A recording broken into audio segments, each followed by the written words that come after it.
जिस बाल की खाल सीरीज का अगला क्वेश्चन ये जानने के लिए ये डिफिकल्ट था, सिंपल था, लेंथी था या कम टाइम में हो सकता था, कम कैलकुलेशन में हो सकता था।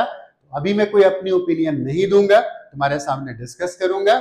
ओपिनियन बनाना तुम्हारा काम है, फिर हम कलेक्टिवली बनाएंगे ना, वेदर इट वाज डिफिकल्ट मतलब क्वेश्चन में ही प्रॉब्लम था या प्रॉब्लम हमारी अप्रोच में है। ठीक है ना।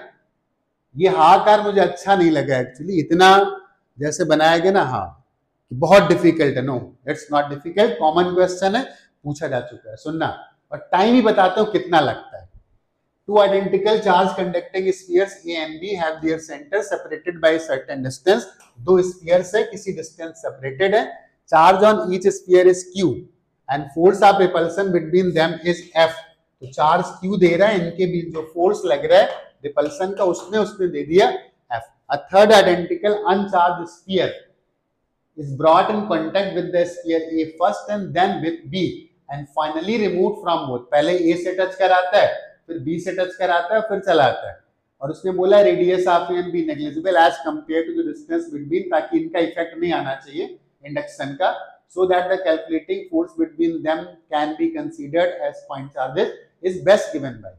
अब एक तीसरा स्फीयर लाता है बिल्कुल आइडेंटिकल, यहां रख देता है, तो दोनों का पोटेंशियल सेम करने के लिए चार्ज इसका आधा इसके पास चला जाएगा, तो पहले वाले के पास चार्ज बचेगा कितना, Q/2 बचेगा।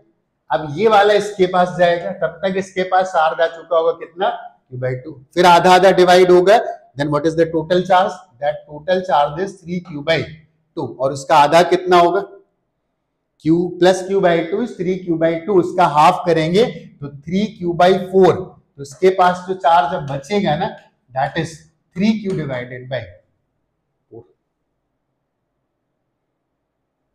डिस्टेंस बदला नहीं है, तो कूलम्स लॉ के according F is proportional to Q1 into Q2।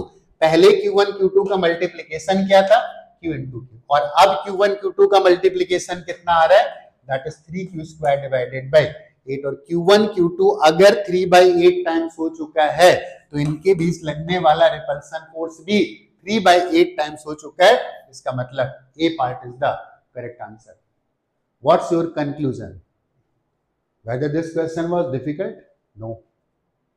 अगर ये डिफिकल्ट है तो पूछेगा क्या भाई, एम्स जाना है, बड़े बड़े कॉलेज जाना है, तो बड़ा डॉक्टर बनना है, तो तुम्हें लगता है ये भी नहीं पूछा जा सकता है?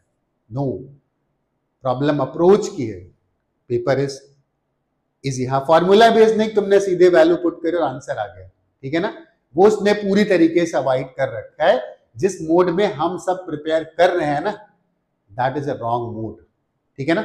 ओके, आते हैं नेक्स्ट।